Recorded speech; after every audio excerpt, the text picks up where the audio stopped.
আজ রান্না করতেছি আলু দিয়ে আর ছোটো মাছ দিয়ে একটা হালকা গামাখা গামাখা ঝোল। আসসালামু আলাইকুম বন্ধুরা, সবাই কেমন আছো? আশা করি সবাই অনেক ভালো আছো। আমি আলহামদুলিল্লাহ সকলের দোয়ায় অনেক ভালো আছি। তো এই রান্নাটা খেতে কিন্তু খুবই মজা, যে খেতে পছন্দ করে তার জন্য। তো যাই হোক না কেন, এই যে আমি রান্নাটা করার জন্য এগুলো কিন্তু আমি হাতে মেখে রান্না করব।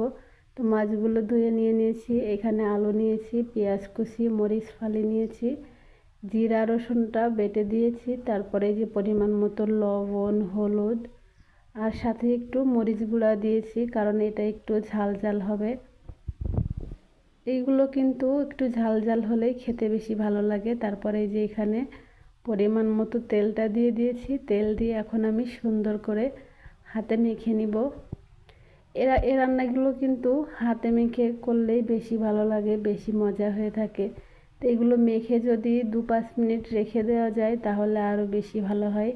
তারপরে এই যে আমি মেখে নিয়ে এখানে পরিমাণ মতো পানি দিয়ে দিয়েছি। পানিটা কিন্তু একবারেই দিব, দ্বিতীয়বার আর পানি দেওয়া হবে না। পানি দিয়ে যে সুন্দর করে একটু নেড়ে চেড়ে মিশিয়ে আমি ঢাকা দিয়ে রাখবো। ঢাকা দিয়ে কিছুক্ষণ জাল করে নিব। কিছুক্ষণ জাল হওয়ার পরে যে ঢাকা তুলে একটু নেড়ে দিব।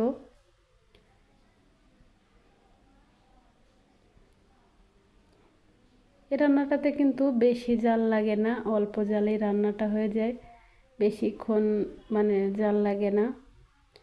তারপরে এই যে একটু নেড়ে চেড়ে আমি আবারও কিছুক্ষণের জন্য ঢাকা দিয়ে রাখবো। এই যে পানিটা কিন্তু একদমই শুকিয়ে গেছে, রান্নাটা কিন্তু আমার কমপ্লিট হয়ে গেছে। নামিয়ে নিব এখন আমি।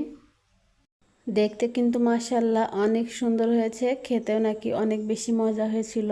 সত্যি কথা বলতে এই রান্নাটা এই মাছটা আমি খাই না, তার জন্য আমি বলতে পারতেছি না।